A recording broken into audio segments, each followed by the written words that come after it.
তো hello everyone, আমরা কিন্তু অবশ্যই পার্ট 2 নিয়ে চলে আসলাম। তো বেশি কথা না বলে ভিডিওটি শুরু করা যাক। Let's go start. শান্ত এতে প্রচন্ড রেগে যায়। তারপরে সে বাড়িতে সে বারবার দাঁত ব্রাশ করতে শুরু করে দেয়। এই ড্রামাতে একটা স্টান্ট শুটও ছিল। আজ হয়তো কোনো কারণবশত স্টান্টম্যান আসেনি। তখন শান বলে এই স্টান্টটি সে নিজেই করবে। তখন ইউসি তাকে নিষেধ করে, এত ডেঞ্জারাস স্টান্ট সে যেন না করে। তবে শান তো ইউসির কোনো কথাই শোনে না। আসলে ইউসি যেই ভয়টা পাচ্ছিল সেটাই সত্যি হয়। আসলে স্টান্ট করার জন্য শানকে যেই দড়ি দিয়ে বেঁধে রাখা হয়েছিল সেই দড়িটা হঠাৎ করে ছিঁড়ে যায়, যার কারণে শান লাফ দেওয়ার সময় সরাসরি মাটিতে এসে পড়ে।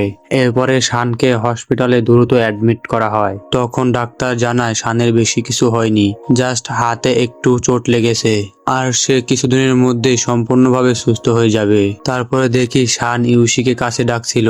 তখন ইউসি বলে তোমার কি কোনো কিছু প্রয়োজন, তাহলে বলো আমাকে। তখন শান বলে দেখাতো আমার হ্যান্ডসাম ফেসের কোনো ক্ষতি হয়েছে কিনা। ইউসি শানের এই কথা শুনে হা করে তার দিকে তাকিয়ে থাকে। তারপর শানের ম্যানেজার শানকে বলে আমি তোমার কাছে কাউকে পাঠাচ্ছি তোমাকে খেয়াল রাখার জন্য।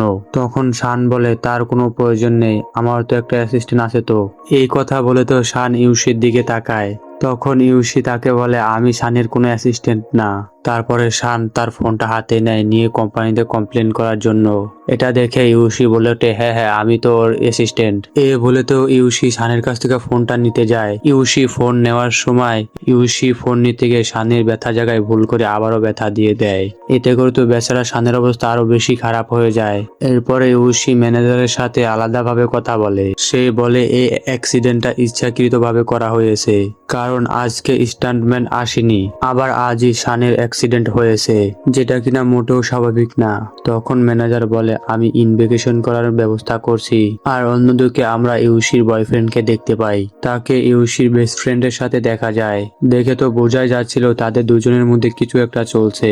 আবার এদিকে আমরা দেখতে পাই ইউসি হাসপাতালে শানকে স্টোরি বুক পড়াতে শুরু করে। তবে সে এবার অন্যভাবে পড়াতে শুরু করে, মানে শানের কার্টুন ফেভারিট ক্যারেক্টার দিয়ে ইতিহাস পড়ানোর চেষ্টা করছে। এমনকি শানকে ইতিহাস বোঝানোর চেষ্টা করে। তবে শানের এবার আর কোনো বোরিং লাগে না। তবে ইউসি এখানে শানের খেয়াল রাখতে রাখতে ইউসি এই জায়গায় ঘুমিয়ে পড়ে। পরের দিন ইউসি ঘুম থেকে উঠলে শান তো তার নামে কমপ্লেন করতে শুরু করে।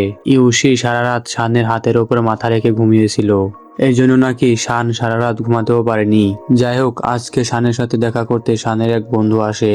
এই ছেলেটির নাম ছাও। ছাও অনেক বড় একজন সুপারস্টার, এমনকি ইউসিও তার ফ্যান ছিল। এরপরে শানের ফ্রেন্ড শানের সাথে দেখা করে সে সেখান থেকে চলে যায়। এদিকে তো শান হসপিটালের থেকে থেকে নিজেকে বোরিং ফিল করছিল। এই জন্য ইউসিকে বলে সে যেন তাকে বাইরে নিয়ে যায়। এদিকে শান বাহিরে বের হওয়ার আগে তার মুখটা ভালোভাবে ঢেকে নেয়, যাতে করে বাইরে তাকে কেউ ভালোভাবে চিনতে না পারে। ওরা দুজন বাইরে আসলে একটা মেয়ে শানকে সঙ্গে লিপস্টিক দেয়। সঙ্গে তো শানের একদমই সহ্য হয় না, তাই সে লিপস্টিকটাকে সে ছুঁড়ে দূরে ফেলে দেয়। এই চক্করে তার পায়ে থাকা স্যান্ডেলটাও গিয়ে পড়ে পানিতে। এরপরে তো শান সুরার দোকানে চলে আসে নতুন আরো একটি জুতা কেনার জন্য। তবে শানের যে জুতোগুলো পছন্দ হয়েছিল সেগুলো ছিল অনেক বেশি এক্সপেন্সিভ, আর এত টাকা তো ইউসির কাছেও ছিল না। তাই সে তার সামর্থ্য অনুযায়ী শানকে এক জোড়া জুতো কিনে দেয়। তারপর তারা দুজন দোকান থেকে বের হওয়ার পর ইউসির বয়ফ্রেন্ডকে দেখতে পায়, তাও আবার তারই বেস্ট ফ্রেন্ডের সাথে। এই দৃশ্য দেখে তো ইউসি খুবই কষ্ট পেয়ে যায়। এরপরে ইউসির বয়ফ্রেন্ড ইউসিকে বলে তুমি আমার দিকে এভাবে তাকিয়ে আসো কেন? আজ সকালে তো আমরা দুজন ব্রেকআপ করে নিয়েছিলাম। এটা বলে ইয়ান ইউসিকে একটা মেসেজ দেখায়। মেসেজ দেখে তো ইউসি বুঝতে পারে এটা তো শানের কাজ। আসলে আজ সকালে ইউসিকে ইউসির বয়ফ্রেন্ড মেসেজ করে বলেছিল তাদের সম্পর্কটা আর কন্টিনিউ করতে পারবে না। শান এই মেসেজ দেখে বলে তুমি আমার সাথে কি ব্রেকআপ করবা? আমি তো তোমার সাথে ব্রেকআপ করে দেব। তারপর ইউসির বয়ফ্রেন্ড ইউসিকে অনেক কথা শোনাতে শুরু করে। তখন শান এসে ইউসির পক্ষ নিয়ে কথা বলতে শুরু করে। তখন ইয়াং বলে আমাদের মাঝে কথা বলার জন্য তুমি কে? তখন তো শান বলতে পারছিল না যে সে কে। যদি শান তার আসল পরিচয় দেয় তাহলে তার ফ্যানরা এসে এখানে অনেক ভিড় করবে, যেটা কিনা শান চায় না।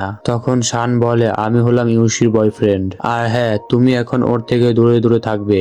এ বলে ইউসিকে নিয়ে সে ইয়ানের সামনে দিয়ে চলে যায়। তারপর ওরা দুজন বাড়িতে ফিরে আসে। কিন্তু এখানে তো ইউসির মনটা অনেক বেশি খারাপ ছিল, কারণ তার বয়ফ্রেন্ড তার সাথে চিট করেছে। ইউসি বাড়ি যাওয়ার পর শান তার বন্ধুকে ফোন করে এবং বলে ইউসির ব্রেকআপের পর ইউসি কেমন জানি হয়ে গেছে। গেছে। মানে সে এতটা অন্যমনস্ক হয়ে গেছে, ওষুধ দেওয়ার বদলে আমাকে ড্রিঙ্কস দিয়ে দিচ্ছে, আবার কখনো বা গরম পানির জায়গায় ঠান্ডা পানি রেখে দিচ্ছে।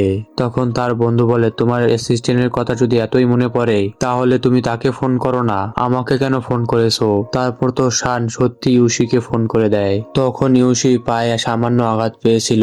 তো হ্যালো এভরিওয়ান, আজকের পর্বটি এই পর্যন্ত। যদি ভালো লাগে থাকে লাইক এন্ড সাবস্ক্রাইব, আর আমাদের চ্যানেলে এরকম নতুন নতুন ড্রামা পেতে আমাদের চ্যানেলে সাবস্ক্রাইব করে আমাদের পাশে থাকো। এরকম নতুন নতুন ড্রামা পেতে।